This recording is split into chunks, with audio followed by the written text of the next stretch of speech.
That the Howe brothers had sinned in the eyes of the king by being less than enthusiastic supporters of the war against the colonies. Prime Minister Lord Richard North and his companions were smiling and gloating.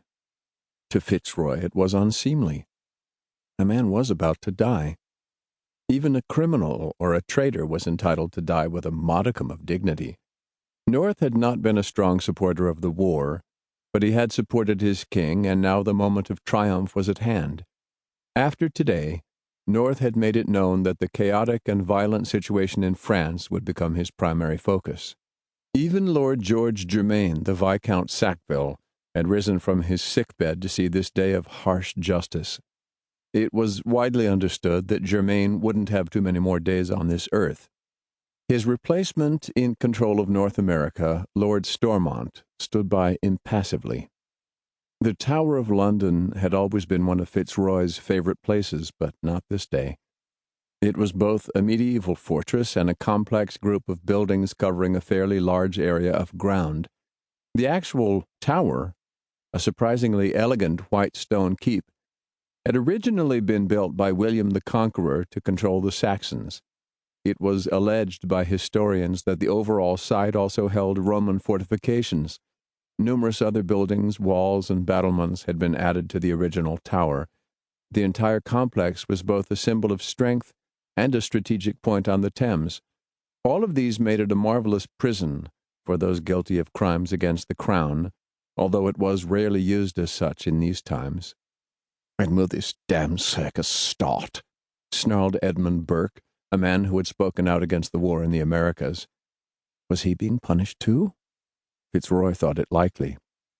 "I believe he's saying his prayers," North commented with a cold smile. "And a damned good thing, if you ask me. The bastard's going to burn in hell." Fitzroy shuddered.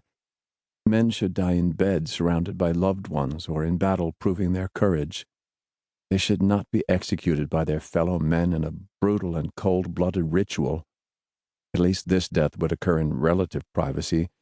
There would be no screaming and drunken mobs numbering in the thousands, as was normally the case for a major execution, and was beginning to occur with horrifying frequency in France, a nation that was falling apart. There was too much risk that the masses would riot if it was held at Tyburn Hill. Tyburn was normally used for the hanging of thieves, while this would be the decapitation of a traitor. Only the few dozen gathered in the rain had been invited and would witness it. Nor would any member of the royal family dignify the proceedings by their presence, although Fitzroy suspected that some younger members of the House of Hanover had sneaked onto the grounds and were looking on from windows above. He hoped they learned something from watching this murderous ritual, although he doubted it. The Hanovers, now led by the often ill George III, were as stubborn a bunch of Germans as had ever been produced. At least the current George actually spoke English, a skill never quite mastered by his predecessors, in part because they never considered themselves English. The door to the chapel opened, and red-coated guards emerged. "About time," muttered Burgoyne. Fitzroy stifled a smile. Perhaps the great actor truly was feeling the weather. Burgoyne was no longer a young man, which made it even more likely. In the guards' midst stood a very tall man with a shock of short white hair that showed hints that it might once have been red. He wore nothing more than a long nightshirt that hung below his knees and a pair of badly scuffed shoes. His legs were white and knobby. He looked like a lunatic from the insane asylum at Bedlam. His once powerful body was now but skin and bones. His flesh was pale, and why not? He hadn't been outdoors in a number of months. For security's sake, even his trial had taken place in the tower, nor had he been shaved in several days, which made him look even scruffier, even more the lunatic, although they all knew that was not the case.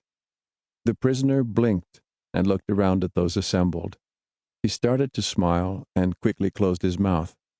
He had no teeth and looked ghastly as a result. Still, he managed to look like a predator, a caged tiger. Fitzroy stifled a shudder. This was the enemy. The prisoner was led to the chopping block. A powerfully muscled, masked man leaned on a long-handled axe and stood